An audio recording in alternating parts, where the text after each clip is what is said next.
Thank you, Madam Speaker. I understand that I can't refer to whether a member is present or absent, but I will note that this is one of the few times in the House where quorum is not required. Members don't have to be in the chamber for this conversation, but I would hope that members would decide to stay.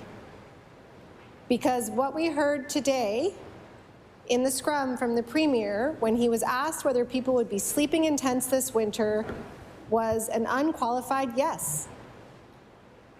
The Premier said, yes, people will sleep in tents this winter. And he went on to make remarks about how there are always people sleeping rough all year round, et cetera, et cetera. But the fact that the leader of this province would, without flinching, confirm in a snowstorm, in a climate like this, that people would be sleeping outside without an immediate follow-up, that their government would do everything within their power to stop that from happening, is a matter not just for late debate, but for urgent debate in this chamber. Across this province, we have people living in tents, under bridges, in stairways, on couches, in basements, in substandard living conditions, in shelters. That number is growing and growing and growing. And despite some efforts from the government, yes, there are things being announced. It is not making the difference that we need to see. Since the government was elected 2 years ago, the number of chronically homeless people here in HRM has doubled. There are now over 1,000 actively homeless people in Halifax. A survey conducted in July found that 22.5% of people sleeping on the streets in Halifax reported having lost their housing to a fixed-term lease or rent eviction. What we hear is, oh, there's new construction, that's why rental costs are going up. As we've said many times in this chamber, the cost of rent has gone up more quickly here in Halifax than anywhere in the country, notwithstanding a rent cap, and yet we have a government that refuses to act to protect renters. We hear about balance, we hear about education, but we also need to hear about the 22.5% of people sleeping in tents who lost their housing. This is not like an academic discussion. This is a discussion about life or death for people who are living outside right now. And unfortunately, although we do have a winter plan announced, by its own admission, that plan will not come close to meeting the need for the people sleeping out of doors. What is the plan? It is snowing, it is freezing, and we don't have a plan. We know here in HRM, I mentioned the 1,000 people, we don't have as clear counts for the rest of the province because there isn't the capacity to count in the same way, but the South Shore Open Doors Association in October said 124 households, 65 children just on the South Shore. This government represents the South Shore. I hope that they are advocating internally to find a place for these people to stay indoors this winter. In eastern Nova Scotia, 419 people experiencing homelessness when the numbers were last counted. That would be higher now. And there's been an encampment at Grand Parade. We all see it every time we're in downtown Halifax for months. 20 tents counted at Grand Parade in my district, at the tent encampment on Geary Street. Last time I heard, 40 people living in tents in an area probably the size of this chamber. The plan isn't going to cut it. The tiny home community on Cobequid Road will have 52 units to provide housing for about 62 people. They will be ready by next summer.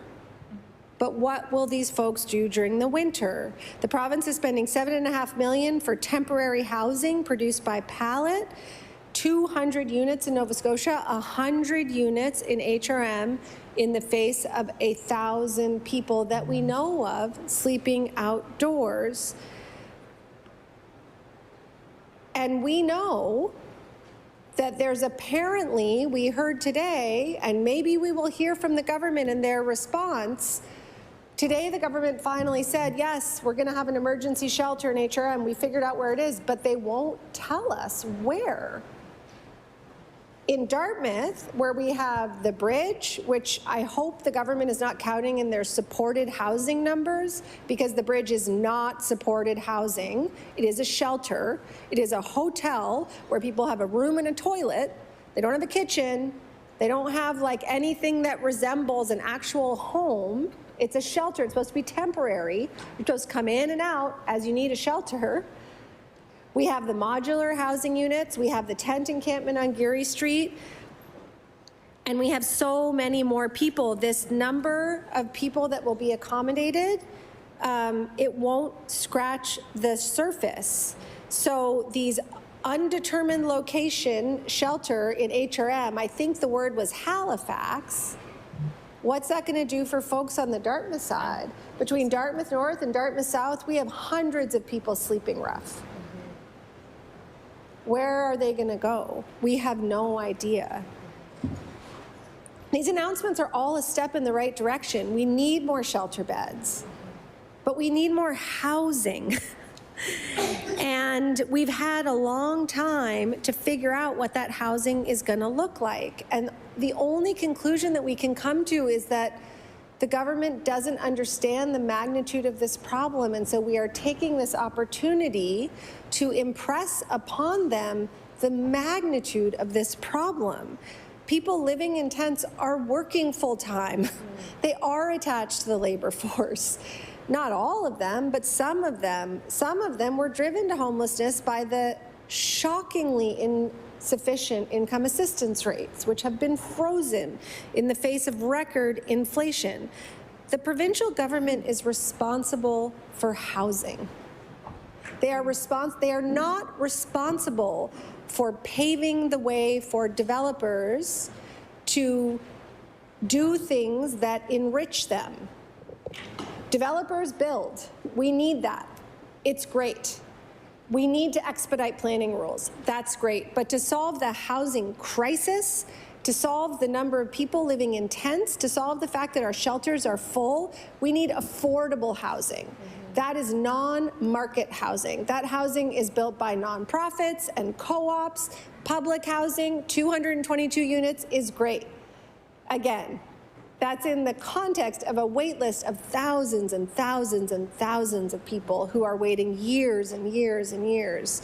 So I hope that there's an affordable housing plan that's like part 2 of the housing plan that we just haven't seen yet. We will welcome it. But as it stands, we know that we need at least 70,000 units of housing by 2030.